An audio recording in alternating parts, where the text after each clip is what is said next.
get started here.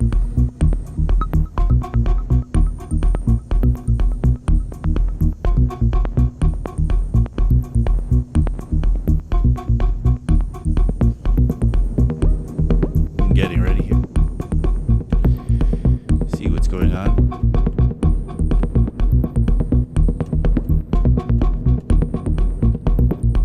Have a I think I was noticing a little bit of glitches here in the stream, just trying to fix what's going on. So many technical problems, everybody, so many. Spent the last hour and a half fixing something to do with my audio interface, but I got it working.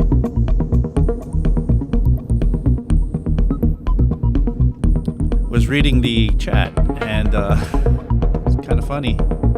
There seems to have been a bit of action yesterday in the chat for this link here, for this stream, but I wasn't streaming yesterday. People were waiting for it to come on, and well, I think it was Simple Sam and Pavel K2, who's here right now. Welcome back. Adonis is here. Combinant Robotron is here.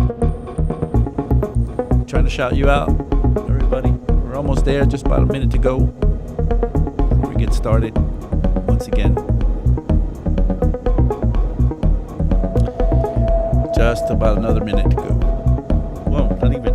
Maybe 45 seconds or so.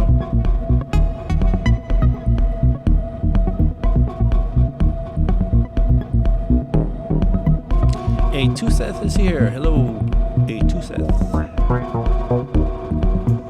Welcome back. Really happy to see you all show up again to do this with me one more time. All right, let's start transitioning towards the actual stream here. Right on. Here we go.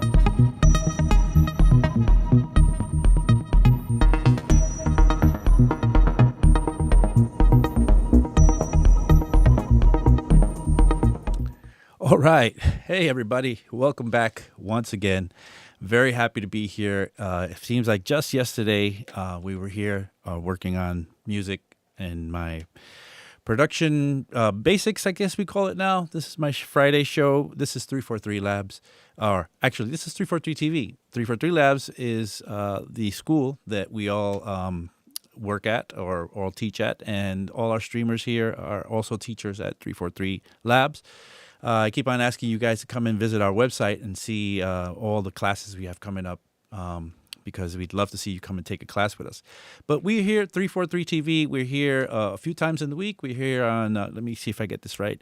We're here on Tuesdays with Tetro Talks. We're here on Wednesdays with Louis Beck's electronic music what is it? Oh, I forget the actual name of it. These shows change so often. But Louis Beck, he has an amazing show. I can't stop but watching him sometimes. I love his workflow. I'm here on Fridays, and then Selway will be here tomorrow for his Techno Saturday show. And we're here, and it's all about production. Today, we're going to continue what we started last week. We started a track last week. As I told you, and here's a track from last week. We're just right into it. So let me just move this out of the way. Okay, so this is the track from last week. Let me make sure that I can pull this up on my DAW. Here we go. All right. So this is a track from last week. Actually, so here's the parts that I recorded last week. Remember, if you remember last week, I had my 909, I had 303, and a circuit, and we were recording something a la maybe acid or acid house, or my definition of acid house, let's say. I've had a lot of experience or a lot of productions that I've made with acid.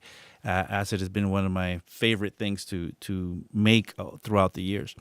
And so we recorded some parts, and maybe I'll give you a little reminder here to just play what's going on. Here we go. So let's just throw it in there. So this is just, I don't want to play both of them at the same time. Okay, so this is session one. This is the first session. These are the parts that I recorded, and it sounded something like this.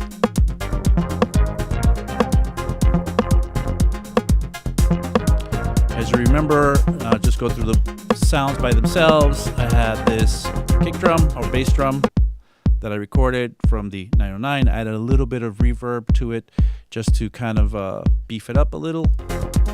I then added these chords from the circuit. And I did these passes, these long passes that, that I, take advantage of the fact that I could keep on recording as much as I want. And just do little changes, the modulation on those knobs that filters and maybe opening up decays and stuff like that, just to make the part feel like it's organic, like it's breathing, like it's doing its thing. And next part is this lead we have here. That also came from the circuit.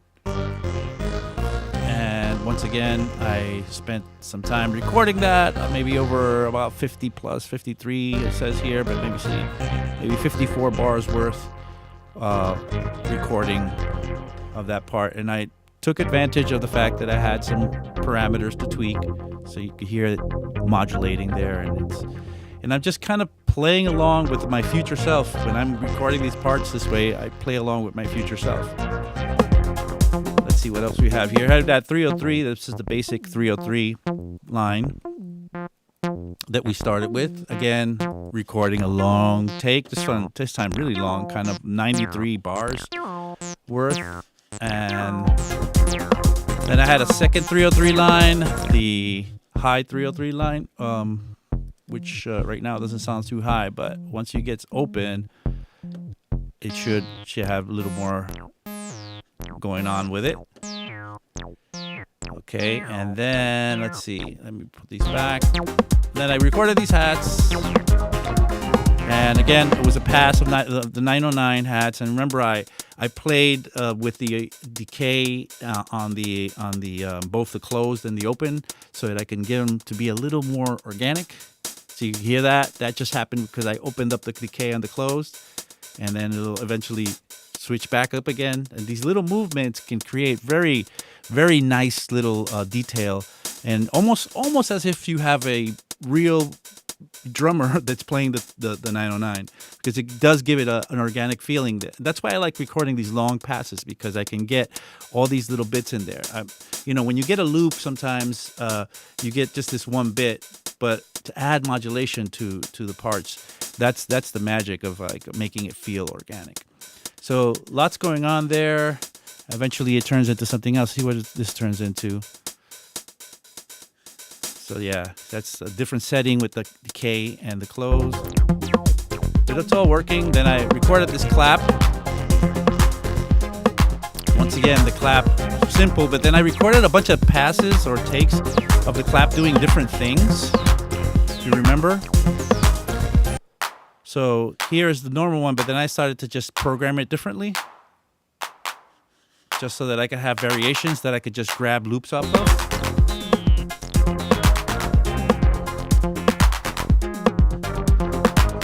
And let's see, what else did I get? I got a ride. And some variations on that ride over here, I think. I think I did some tuning changes on the ride at one point. Maybe I'll fast forward it somewhere here.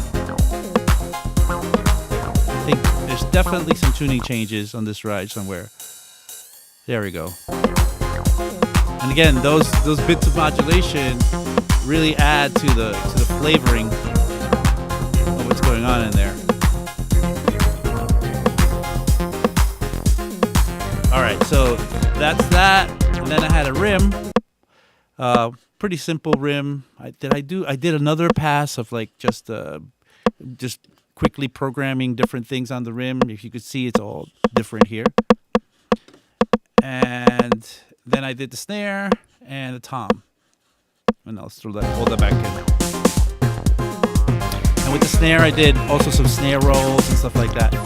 So basically, all I really did last week was just gather up all the main parts. And you could hear that there's enough there to kind of get going. Oh, there were also some parts last time that I forgot to record or just ran out of time. We had the circuit. I had a couple of, like, there was some vocal snippets in there, just a little one vocal snippet in there that I thought added a little flavor that was really okay.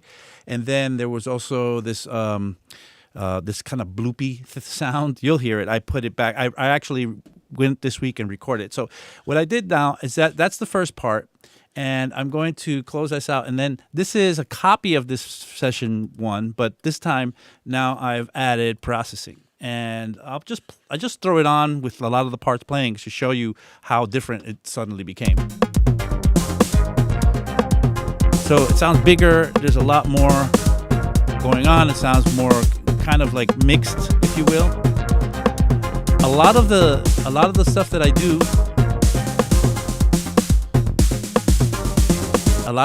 I do, while I'm producing is to mix and produce at the same time. If you get yourself into the habit of mixing and producing at the same time, this will get you very far along in the process, because by the time you're done writing, maybe 80% of the mix is already done.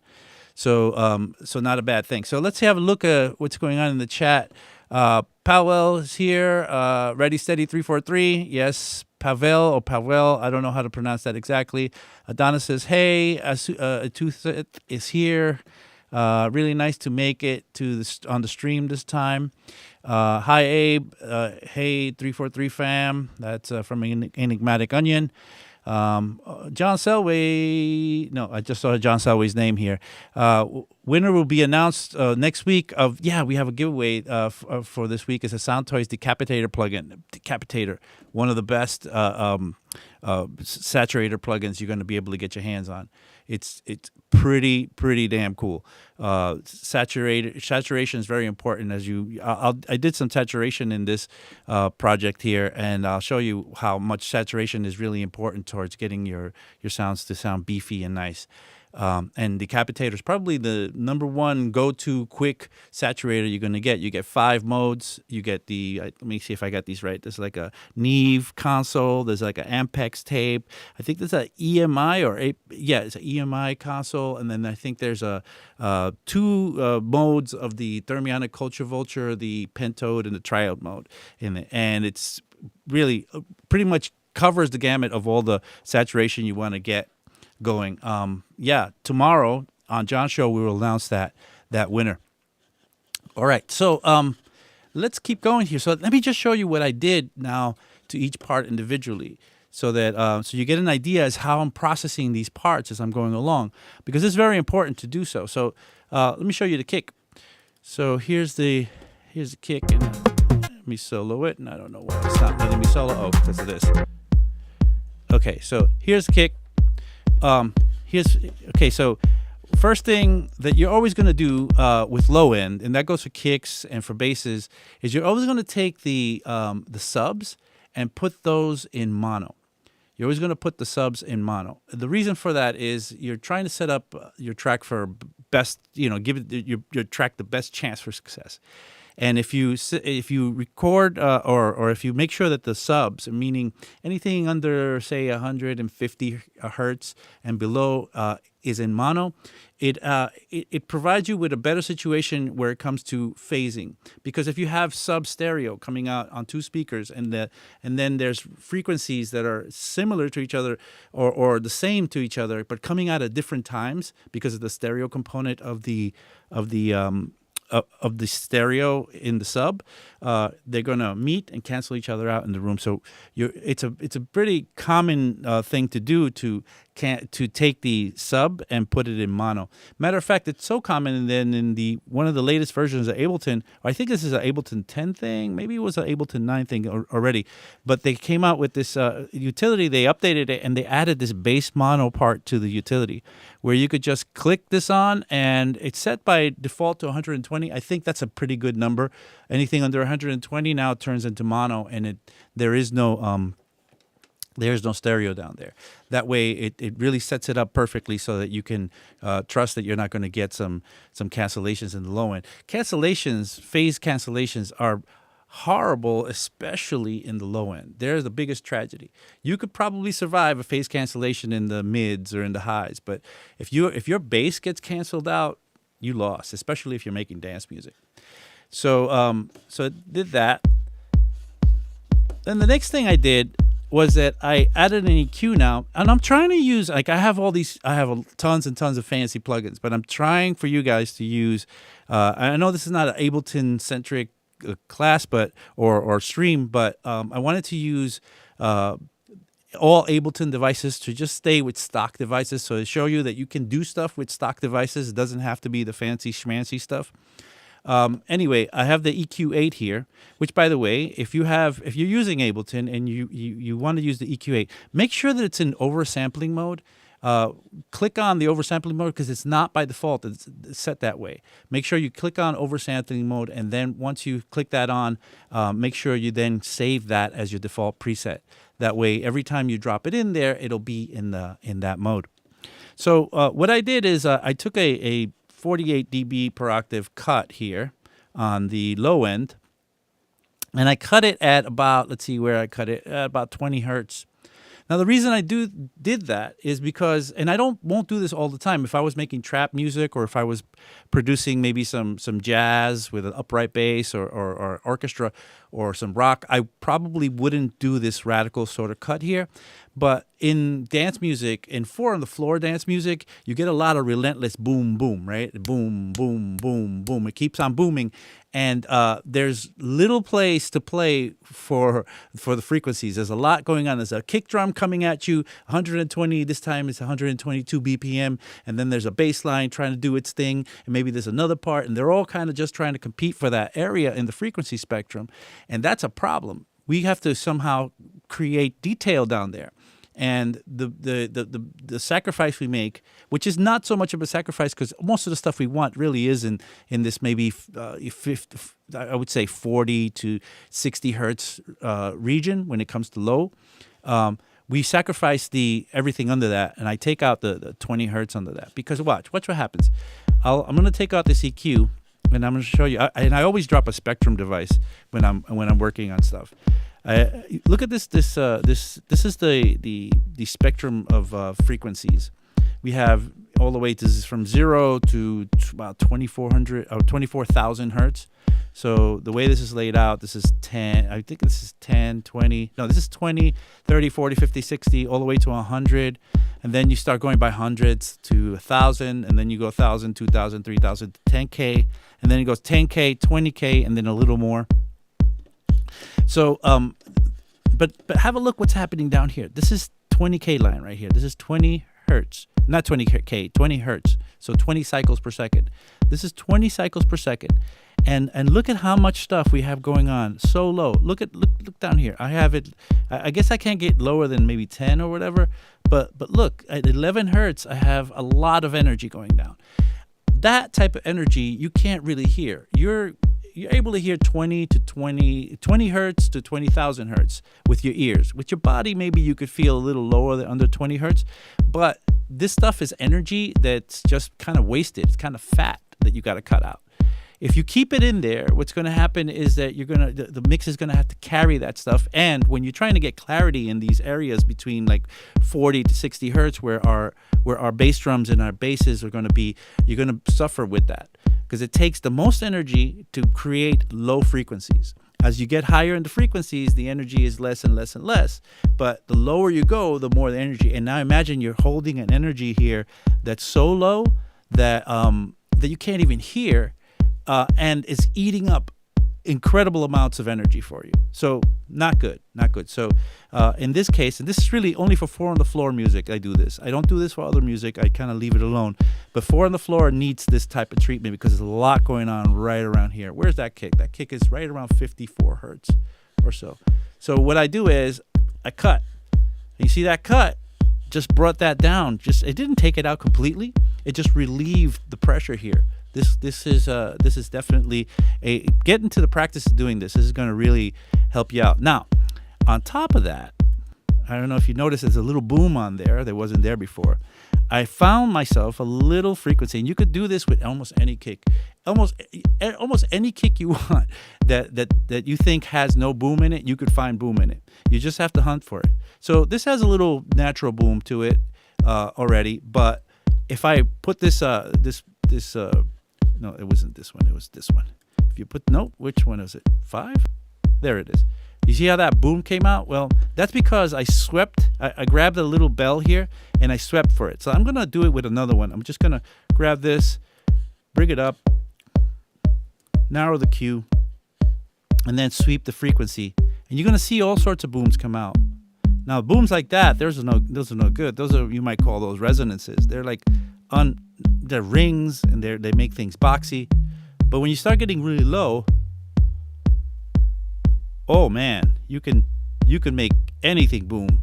And then you find that perfect boomy frequency. Now, right now, if we kept that much, that would be too much, I think. But look, I can find any one of these boomy frequencies. That's let's see, try it around. Let's try 50. Let's type in 50. Look at that. That's a 50 hertz, by the way, is the holy grail of low frequencies. If you talk to a drum and bass producer, they'll tell you, yeah, we're going for that 50 hertz boom. That's the thing that rattles those cabinets at the club. So now I don't want it that much because it's ridiculous. If I put everything in together with that, it's going to be like too much. So I just opted to have, where is it? Okay, here we go. Where is it? Was it this one? No, it was 5. So I just a little bit, and this time at 55 hertz. I could lower that to 50 hertz. What was the 6 one? 6 was 50. Let's see what happens if I lower 5 to 50 instead of 55. See, 50. Oh, that gives it a nicer bottom. I like that. I like that a lot. So now let's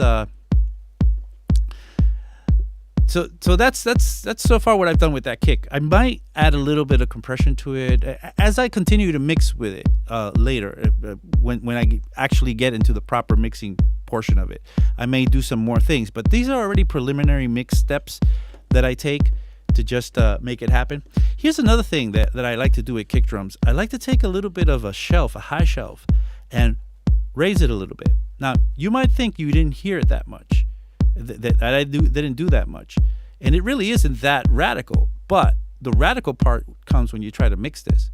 When you try to mix this kick has a lot more possibility to cut through the mix than it would otherwise. Anyway, so here we are. I'm just trying to keep you back from going to the red. All right, I'm in the red here. I just want to get out. I have both of them playing? Yeah, I have both of them playing now. I just needed one. So that's the one that I want to play. So I'll just get that level right. Okay, so the next thing, there's plenty of things I want to show you. I want to go through every one of them. So I have this chord part, and then maybe I could show you in the other one what it was like. It sounded like this. Let's see. A little brighter, a little fuller frequency, but I decided to kind of curtail the amount of frequency that I was getting out of it and just make it happen like, where is this one? Here, like that. Just kind of a mid-rangey sort of thing.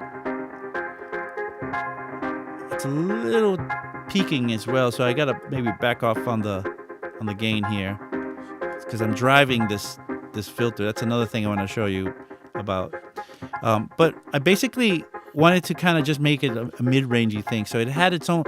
So what you're trying to do when you mix, right? When you write, you want to write parts that have their own place in the mix. That you know, you can have it, write it, put it in a place in the mix, and then have another part, write it, have its own place in the mix, and in that way you end up with a beautiful kind of mix that nothing really competes with each other. So right now we have. Let me shut down this one over here. Right now we have the kick drum and this guy. So the next thing I added in or tried to play with. Oh, let me continue to show you what I did with this one. So here's a couple of other things that I did to it. I added a filter, and the reason for adding a filter is maybe later I'll be able to do this, close it and open it as I arrange it when I go into the arrangement part of it.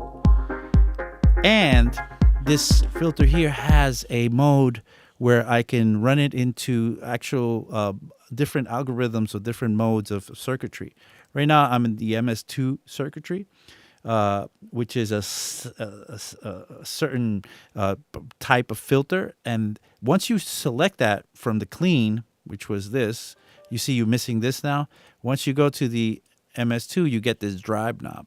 And with the drive knob available now, you can just whack it right into the circuitry, and it really fills up of harmonics or saturation, what we were talking about earlier when we were talking about the decapitator. This is the type of stuff that we're talking about. So let me show you. Let me see if I can show you what this is doing. So it's a little ho-hum, and then I drive it through the filter with the drive, and it gets just a little bit more beef in there, just a little more beef. And this is exactly what I wanted from it. And once again, enough room so that I can filter it. Now, check this out. I added a little bit of compression to it because it was a new recording. I recorded from a synth, and sometimes when I was doing all my modulations, it would get louder and quieter depending on the different points of the modulation. So a little bit of glue compression, which is a fantastic compressor that also adds a lot of saturation to it. I just put that into the circuit there. A bit of soft clipping, so if it really just went up, soft clipping is a way of adding a bit of let's just call it, for simplicity reasons, a little bit of limiting to the whole circuit here in the glue compressor. And okay, so here's the magic though. So if you compare this to the old one, this one has this kind of a broader sort of appearance to it. And the reason that it sounds so broad is because I added this delay and I performed something we call the Haas effect. So there was this German physicist named Helmut Haas who he wrote a paper, I think, in 1949 on the law of first wavefront or something like that. And he got, people know this effect or this kind of psychoacoustic phenomenon that happens in our brains, really. He got this kind of assigned the effect to him. And it's basically when your ears hear a sound that's coming from a source at the same time, then you kind of feel it like it's in the center. But if your ears would get a sound that's coming from a source and they come to one ear just a few milliseconds before it comes to the second ear, then it feels like it's bigger or it's got this weird presentation going. Now watch. Let me turn off the delay and I'll show you how it's going to go right into the center, and it's going to be very uninteresting. See how it's just in the center now, and it's just like, okay, it's there. It was the same part, kind of cool. Still has some stereo in it even, but nothing as interesting as when I throw it into this. So I'll A/B it with me shutting up.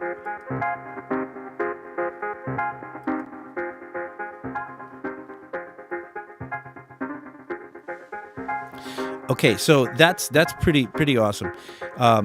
Now, when you put something into the Haas effect, you really kind of give it its own location beyond just even EQing and the way that you even you can do with panning. It really, when something is in Haas, it's easy to notice it. It's easy for it to jump out. I'll show you what I mean. So the next part is this lead here, right? Which I did a bunch of fancy stuff with it, but I also put it in the Haas effect. I did a very interesting thing. On this one, I made the left 3.26 milliseconds, and the right 1 millisecond. That's the lowest you can go. And on the chord one, I did the opposite. I did the left 1 millisecond, and I opened up the right quite a lot more. So it's coming like this on one and like that on the other. And your brain is just like, whoa, what's happening here? And it really separates them in your head. Now watch them play together. And then I'll turn off the Haas effect on both of them and show you how harder it is to kind of have detail with them. Listen to that. Listen to the detail you're getting here. And now let me turn off the Haas effect. off on one. See how they're just stepping right on top of each other? They're both kind of in the same space. They're stepping on each other. So how do we get them to clear up? We throw them in their own spot. See, as soon as I threw one in there, that one just kind of, and then the other one, and it's just got this broad sort of sounds that are doing their own thing. And that's the Haas effect. That's the Haas effect. Let me have a look at the chat, see what's going on. Oh, right, Max Wild is here. Welcome, Max. Let's see, who else is here? John H. Kingston III, of course. Couldn't be a stream without John. Let's see, Enigmatic Onion, could you explain hard, medium, and soft clipping a little more? What kind of limiting, like raising the volume or lowering it? Hard, medium, and soft clipping, I think you might be referring to something like they have, there's a plug-in or a device in Ableton called the drum rack, or I'm sorry, the drum bus, where it has hard, medium, and soft clipping. They're just based off of different processes. One might be overdrive, the other one might be wave shaping, or let's see, maybe if I just drop it in here real quick, we could just quickly have a look at it, because you can get an explanation right from it. Where is this? So I guess drum bus right here, and if we look here, we have soft, medium, and hard. And if I look here at soft, it says soft is wave shaping distortion, medium is limiting distortion, and hard is clipping distortion with bass boost. So all a little bit differently set up for what we're doing. Okay, another thing that I wanted to, well, it's almost halfway. Let me just remind you guys, you're watching 343 TV. My name is Abe Duque. I'm one of the instructors at 343 Labs. We're a school. We have schools in New York and in Berlin. We also do a lot of stuff online. We have classes starting all the time. Please come and check our website and have a look at what we got going down. We have classes starting all the time. 343labs.com, German website 343labs.de. And have a look and check what we have coming up. Come and take a class with me. Come and take a class with John. Come and take a class with Louis Beck. Come and take a class with Brent. We have so many amazing instructors. Anyway, do that. And also, please, we're trying to build our channel, so please subscribe to our channel. We want to get some more viewership here going. So please hit subscribe and click on the notification bell, and if you could give me a little like, if you have if you like what you're seeing. I'm trying very hard to make you guys happy here and give you the content that you guys want. So if you like what you see, please give us a like. Anyway, let's keep going. So I have this. If you could see this, like a meandering bell here, parametric bell, just kind of meandering around. What's going on here? So I like to. You could tell from what I told you before how I like to get things going when it comes to making them sound organic. So what I did here was I added a little bit of a little boost here, kind of a thin bell, not very narrow bell, and I set up this LFO here, which you can get in Ableton 10 from modulators here, which is basically a Max for Live device. And the LFO, the job of the LFO is to take a parameter and tie it to a waveform that it's creating. See, this waveform right now is going very slow. It's moving at 16 bars. So it's taking 16 bars to like finish its whole cycle. I could speed that up and you'll see the actual sine wave. So now we're like a 5/16 of a bar. And you see that's the sine wave moving it back and forth. So I've tied the movement, the action of the sine wave to the movement of this parameter here. And now that I slow it down, I can get it to meander around. Let me do it a little slower. Maybe I'll do it like at 2 so you can hear it, and then I'll just solo it so you hear what's going on here. And I'll raise it. I'll raise it so you could hear more detail. Okay, now that's very resonant and too exaggerated. I'm just adding a little bit of flavor to it. So I'm gonna just bring it down and just make it pop a little bit, just so it could feel a little bit organic. That's all I'm going for organic feeling here. And I want it to be slow, so I'm going to slow this down to like 16 bars. So it's going to take 16 bars to move from one side to the other. I've also narrowed its depth, meaning, have a look. If I speed it up, you'll see that it just goes between here and here. I could open up its depth and have it go all the way, or I could close it down so it just does just here if I wanted to. But I found that, just around 70% was the place that I wanted this to be. And there at 16 was the way to go.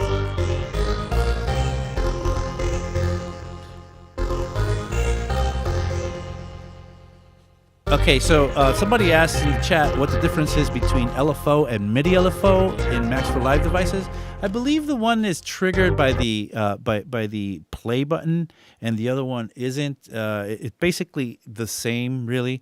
One starts at the beginning of the cycle when you hit the play button, and the other one runs freely. It just runs. It just does this, this sine wave thing, and it just keeps on going. And then you hit the start button, and you catch up wherever you catch it. But with the MIDI LFO, it starts the top of the cycle, or wherever the cycle should begin, right when you hit the play button, so that it matches up correctly. And that's there really isn't that much of a difference between the MIDI LFO and the other audio LFO. They both are control signals that you can use. They work pretty much exactly the same. Okay, so let's keep on moving. Then I had this bass line here. Just going to hurry up here to get some. So some of the processing I did on this, it's bass. So I cut the low end here. And hold on a second. Do I have a utility in here? No, I should actually drop a utility in there. And the fun thing is that you drop it in there and you'll see that it's already by default set to bass mono. So I've cut the low sub stereo stuff out. That's it. Quick job. If you didn't have this, if you're working with Logic or another DAW that doesn't have this kind of fancy setup already, you could actually get this done with a mid-side EQ. If you put a side EQ and then put the EQ in side mode and roll off the low end up to say 120 hertz with the filter, it's the same thing. But this kind of makes it very convenient to just drop it in there.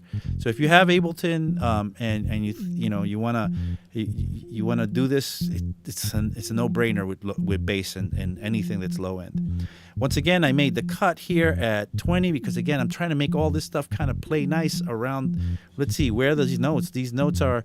Let's see. I should have a Spectrum device in here as well. Let's see where these main notes are. This main bass note is 43. Got some higher notes over here. And always kind of, when you're working with low end, you have to kind of see where your notes are. One of the reasons I know that this is working with my kick drum is because this note here, the low note, is like a 43 or something like that. And the higher notes, it jumps all the way to 87, and then you have notes that are 175. So, but the kick drum's it's like 50. So it's somewhere that's not just exactly on top of that note. So try to find spots in the frequency spectrum that each could have individually. Then you'll get a little bit more detail. Let's see if I drop in the kick now. Yeah, that's working nicely. And I haven't even done any side chaining on this or anything, which I could to try to get it out, even more out of the way. I haven't done any sidechain. I might during the mixing process. I might add a little bit of sidechain to try to make that. Okay, so let's see what else I did. I added a little overdrive here. So let me just go back to soloing this. I added a little bit of overdrive here. The overdrive just gives me a little more grit. So I'll take it off and show you what I mean. And let me take off this filter too, because watch this. Kind of okay, but I'll show you. I'm only using about 16% of it. Let me show you all the way. That's what I'm adding in there, and that's without it, and that's with it. So I'm just adding a little grit, about 16 or so percent on there. Let's leave 17 now. And then I had a filter on here. The reason I put this filter on here, and I should open it up, was because I was going to map it to my controller here so that I could, do some further tweaks when I arrange. It's still possible to do that. I added the glue compressor in here. Now it's going pretty hard right now, and when the glue compressor goes hard, it does tend to eat up a lot of bass. So I'm gonna take that threshold up a little bit and lower the makeup here. I don't really want it to squash the bass out of existence, which the glue compressor tends to do. Let's have a look at the chat. Yeah, somebody wants me to get to the arrangement. Guys, I will. I'm moving. I'm going to hang out and I'm going to start the arrangement. The thing about this is that, to me, I wanted to use this season to like work out tracks and just show you all the little ins and outs of getting a track ready to go. And I wanted to take my time with each track and just kind of like keep it going and so that we can, get to the finish line. I could just arrange it real quick and then say goodbye. But I really do want to just get details happening here. And the details is where you set up your sound. The details is what you get your signature, and what you can really hope for and wish for in music when you put out tracks is that you get a signature that people can recognize. And that's a really compliment when somebody says, "Oh, I dropped your track and within a few seconds I knew that," or "I dropped this track and within a few seconds I knew that it was yours." So that's the second one, the second 303. Didn't do much to it except if I cut it a little bit higher this time, because this one's meant to be a high 303. This one opens up a little higher, so I'll just show you real quick where it goes. So it just kind of gives it that. And then, all right, so I'm moving forward. I'm going to try to get through this fast. With the hats, here's a good thing. Here's a revelation for you guys. Check this out. So here's the hats, right? So they're hi-hats. So you're like, yeah, right, cool, hi-hats. That's awesome. And where did my Ableton go? There you go. So awesome, right? So I'm going to open up my spectrum here. Watch what happens when I take off this filter, this filter on this EQ8. Look what's happening here. I got so much stuff down here. I don't really need this stuff. Why is this stuff here? So I can take a filter and maybe even come up higher. I mean, there's a point that I go up to where, yeah, it's not what I wanted anymore. But just around right there, that's kind of all that I wanted from those hi-hats. But now, not to get greedy, I'm just going to pull back a little more, give it a little more beef. But still, I cut out a good amount of low end that I didn't need to carry. Remember, the more low end you carry, the more hard times you're going to have in making that definition happen where it counts in these tracks. Put a little glue compression on that, and I grabbed a bunch of parts from this. We had an initial long pass, but I took an 8-bar part here. I took another 8-bar part here. They kind of changed up. I took another 8-bar part here so that I could kind of just get myself ready to drop this in during the arrangement. Kind of, I can't just keep everything that I made willy-nilly, right? I got to make some detail somewhere, right? So let's do that. Okay, so that's the hi-hat. Let's go to the clap. The clap doesn't need much work. The clap is pretty much a no-brainer inside of a 909. But once again, I did the 20 hertz cut because I was getting some stuff, I guess, a little lower. See that stuff down there? I just want to get rid of that. I want to clean this up so that I can have more room to play with in the frequencies where the low end are going to be having their dance. Moving on, let's see. We have a ride here. I had a long pass. Well, not really. This is kind of the one ride. But then I had the second long pass where I had the tuning go on. And that was cool because I can now take that. Maybe I'll move the start position to there. And then I have another one with tuning in it. And I intend to drop this in the in the mix in the arrangement at one point. And then I had some snares. Just go quickly to the snares. Just a basic snare kind of. That's my basic snare part. And then I had some build-ups, and this build-up I guess works from from here. Let's play it again.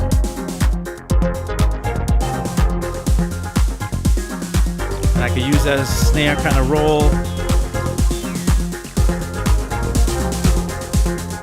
And what I need in the arrangement. Here's a little tom. Nothing special, but it does give it a nice flavor to it. Oh yeah, and here are the parts that we were talking about earlier. So I'm gonna take some of these out for now. Here's the voice sample. I'll probably do some chopping or whatever with that. And then there's this bloop thing here, which adds kind of a nice counter to everything. It makes it kind of ghetto funky.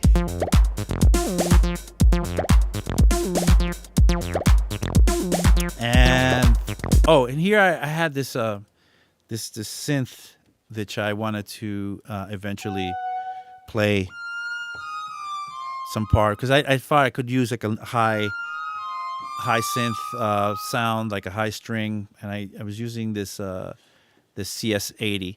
If you guys haven't played with the Arturia instruments, they're pretty awesome. This is CS80, is one of my favorite synths ever. I wish I could afford a real one. They're about 10 grand plus if you find one. But Arturia makes a super amazing, true to form version of it. Okay, let me just look at the chat, see what's going on. Thanks so much, Abe. I just released a single, and it has nearly 400 streams. None of this would have been possible without 343. You all taught me nearly everything about production in the past months. You're welcome. And he also says, my mastering engineer even said my mix sounded really good. Once again, thanks to 343. You're welcome. We're here to help. We're here to get you guys. You got me all hyped up and excited. Thank you for that comment. All right, let's keep moving here. So now let's get to the point where we set up for my arrangement. Now, one of my favorite ways. Now I know, like, you saw me, the way we took the path we took with this track was to have a bunch of parts and then to record them individually and to have them kind of me jamming with my future self or with myself at the same time by taking long passes, making some modulation happen, and so on. But this is not the only workflow that I have. I've done every type of workflow that you could imagine. I've kind of created parts individually. I've kind of, designed a thing where everything is ready to go, and I've just kind of recorded everything at the same time. That's how I recorded those beginning kind of bits that I would have in the show before we start. But in this case, we've done that, and I do love to get ideas for arranging by actually jamming. I think jamming is a wonderful way to come about great arrangements that you wouldn't come up with if you just had to go thinking like, now let's see how we'll start. I will grab this kick drum and then I'll add that. Yeah, you might do that in the beginning when you're arranging, kind of playing it in live, but you'll end up in places you never even thought you would. And that's what Ableton kind of gives you. Ableton gives you this kind of power to like just go for it. So I'm going to, before we go on, I just want to show you, I usually try to map a couple of things. So I'm going to map this C chords, I guess it's called, I called it for whatever reason, this filter frequency on that. I'm going to map it to this controller I have here. Hold on, I have a marker here, and I put some tape here for a reason. I'm going to map it first. I'm going to go ahead and map that frequency there. Turn that knob, and now this knob will always move this guy. So this will be C. I just put chord and freak. It doesn't have to be perfect. That's actually enough for me to know what that is. Once you start mapping a bunch of stuff, the moment you map more than 2 or 3, you forget what everything is and what it was that you mapped. So just to kind of like stay ahead of this, I got this other filter that I wanted to map here. Let's see, this is called lead, and let's put it to this one here, and also frequency. And I'm going to map it now. Just going to hit MIDI map and click on that. Turn that knob. Now I got that ready to go. Let's see if I have any other thing. Oh yeah, I had this 303 here that has another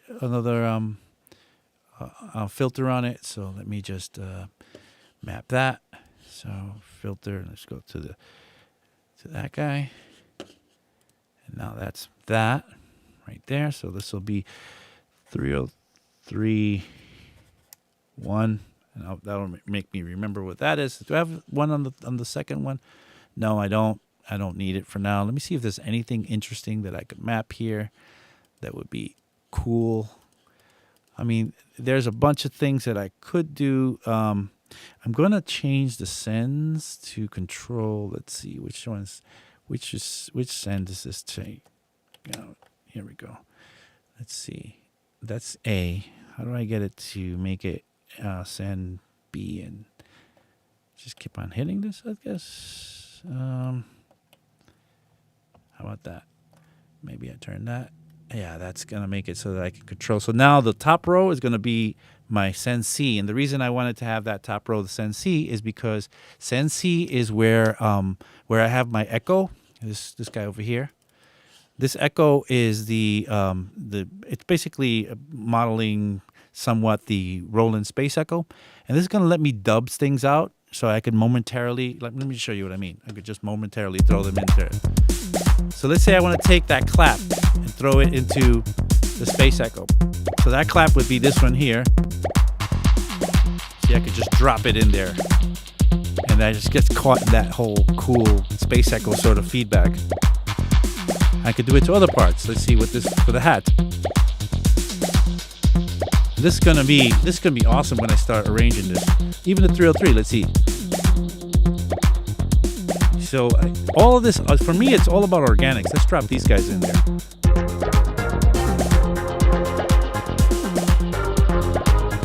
Okay, so you don't want to flood it, but you do want to have some fun with it.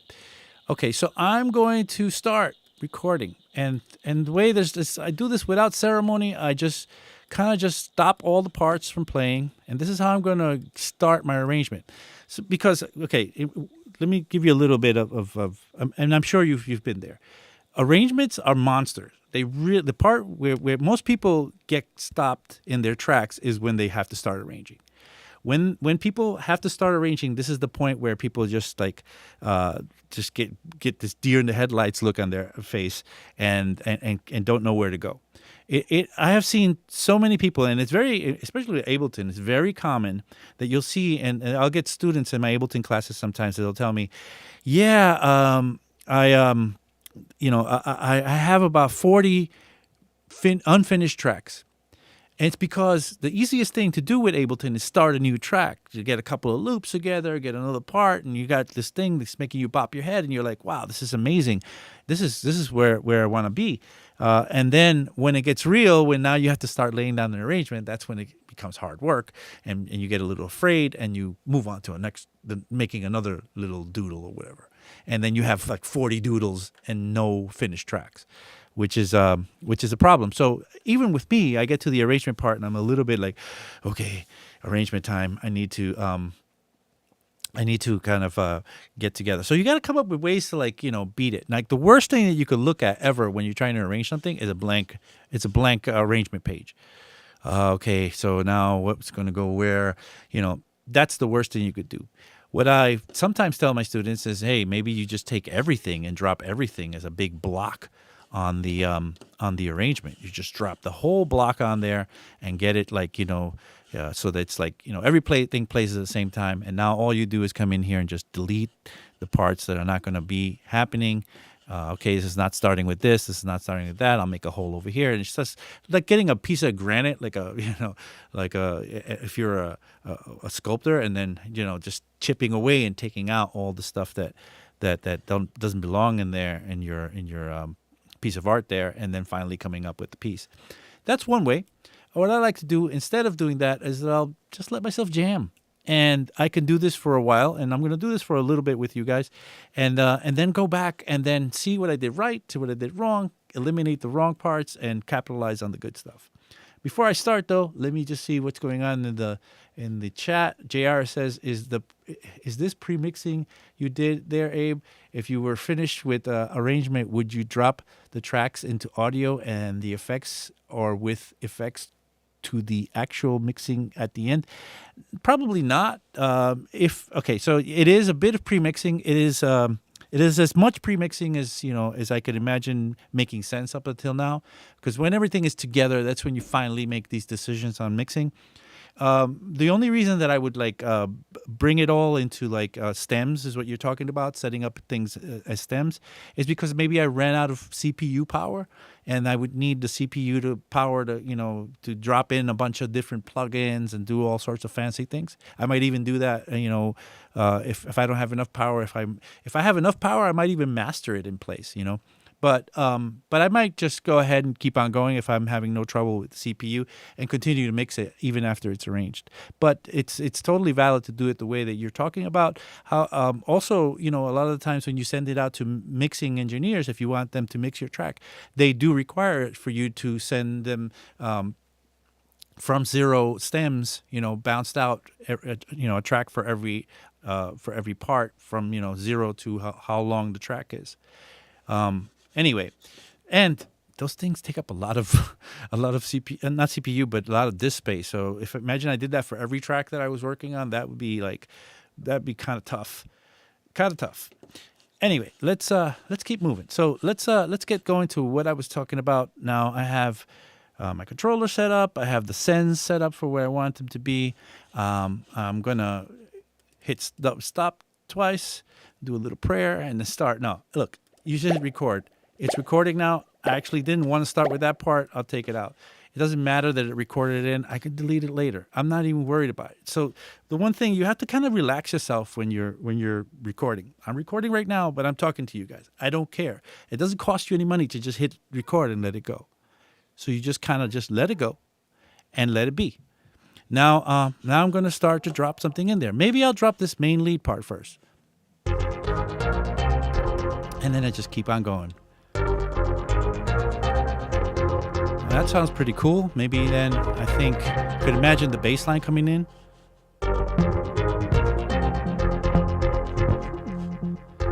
And as you see, things are being laid out already for me. Maybe I'll do the old school clap. Maybe I'll drop in a couple of these voxes. That's good. Maybe a little tom. Little clap.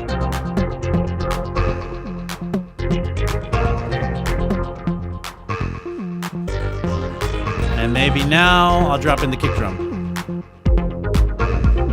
And you see how that kind of came down? That was already in my recording because I was, every 8 bars I tried to do something a little different because these things are going to go by 8s, right? So let's take that out.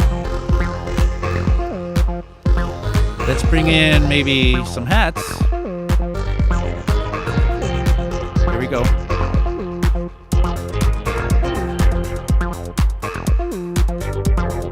Okay, here we go.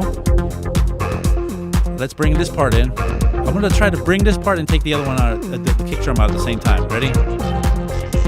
There we go. So I filled the hole where I pulled something out of, so it kind of is like a switcheroo. It adds to the energy. I'm going to start the high 303, take out the clap, maybe pick this and bring the ride in there, and then the kick drum. Here we go. Add a little snare. And that tom.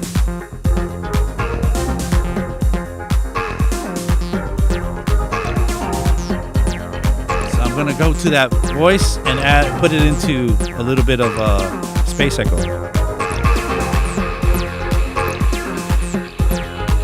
I'm going to do it again, but I'm going to drop the kick drum when I do that.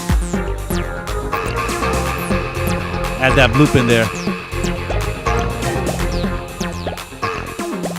Maybe take some of these parts and filter them down. So you have those filters there.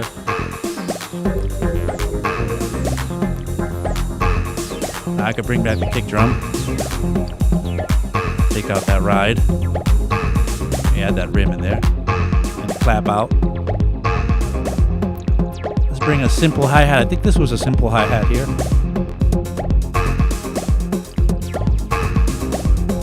Now remember, we're about 3 minutes into this. Just keep on going. I'm going to filter back in some parts here, like this one. filtering back in. While it's filtering back in, I'm going to throw it into some dubbing here.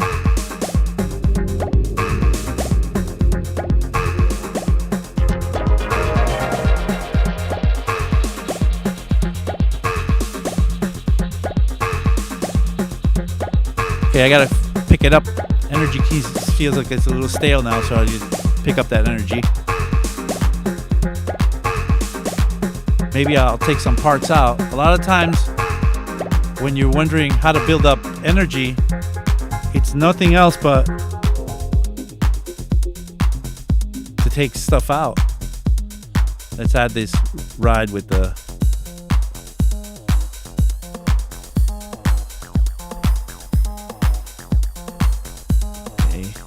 a little louder. Eventually, you know, this is really just the raw stuff right now that we're working with.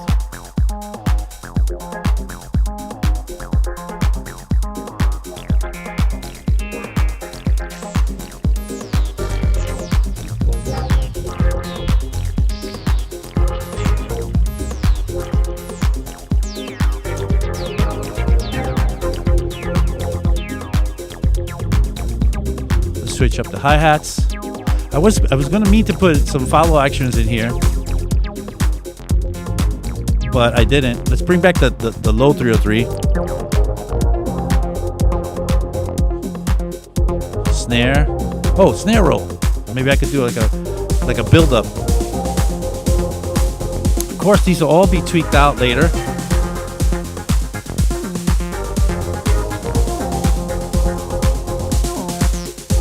Some to the clap maybe.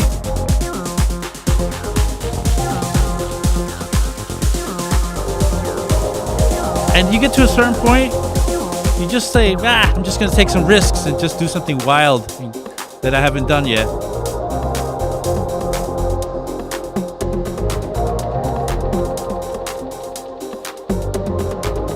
Why not, you know? Bring back that bloop.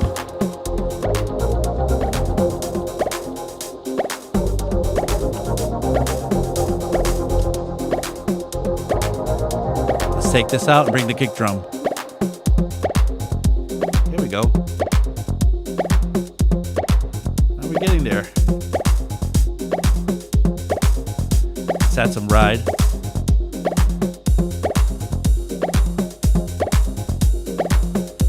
We have here. Oh, I wanted to do those synth parts.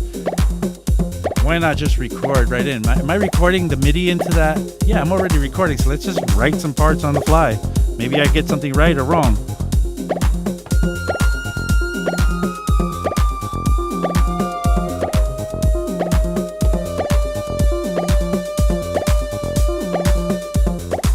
I'll see what I see. That's already right in there. I just played it. It's already in there.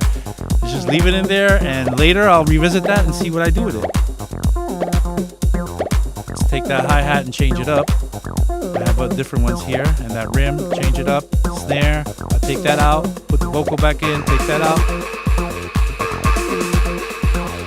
Oh, there's a lot of...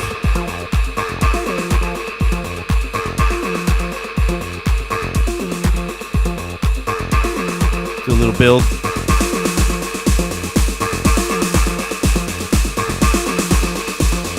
I know it's clipping, doesn't matter, I'll fix all of that later.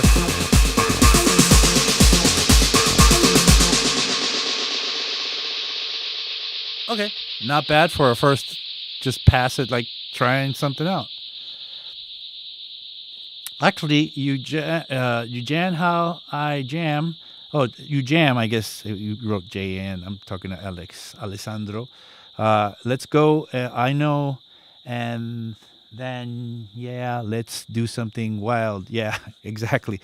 Let's just, you don't have to know everything. You could just let yourself go. And sometimes in letting yourself have accidents, you can hit upon really happy places. As you might see now, I have all this arrangement here, which is not the best arrangement in the world. If I kind of, rendered this and played it and put it on my phone to listen to it later somewhere, I'd be happy with hearing it. And it's probably what I'll do now. I created a little bit over 7 minutes of this stuff. Now, normally what I could do is maybe I like to go longer. I like to just kind of even forget that I take a phone call in the middle of doing this. I like to forget this is happening so that I can kind of refresh my brain and just try different things out and just different combinations that you wouldn't. That's why it helps to have controllers at the ready with things mapped to control and the changes in the modulation in the track, so you could trigger clips in and out, so you could do all sorts of really fun things while you're just trying to come up with something that you haven't really had before. So this is so far my workflow today. I mean, and other, after we finish this track, which we're not done with it. We're gonna go a little more now. I'm gonna again work during the week with the arrangement that I started. I'm going to I'm not going to go too far away from it, but I'm going to start to kind of like solidify it, like take away really things that didn't really make any sense and like really kind of change little bits up. I'll start to work on some ear candy for it or transitional effects to make it, polish it off. And I'll show it to you next time when we meet, and you can maybe have a look and see what you how I develop it. I'll do it the same way I did it today, where I'll show you. I'll have another kind of thing there called session 3, where I'll show you what we did today, and then I'll show you what we're gonna do, or what I did during the week, so that I could show you how it changed. And then we'll continue to develop it, and then finally we'll finish off this arrangement on next week, and we'll also finish off the final mastering on it, or not mastering, mixing on it, and then we'll even go as far as to treat the master bus, so that we could have a pretty decent, quickly organized track all together. So we're just about time's up, but let me just Rio James says let's see, Rick James 78 says, this is great info, subscribed. Thank you for subscribing. Please subscribe, it would be fun. I promise you, we're trying really hard to give you all the information that we could ever give you to make you happy. I know that if I was in your position, and I know, a few years or many years ago, because I'm an old guy, I definitely needed somebody to give me some information. It was really hard to find. We're kind of we're spoon feeding you everything that you might want to know. Again, this is 343 TV. We're here every Tuesday, Wednesday, Friday, and Saturday now, with streams, covering all this that you might want to see or find out about in this space.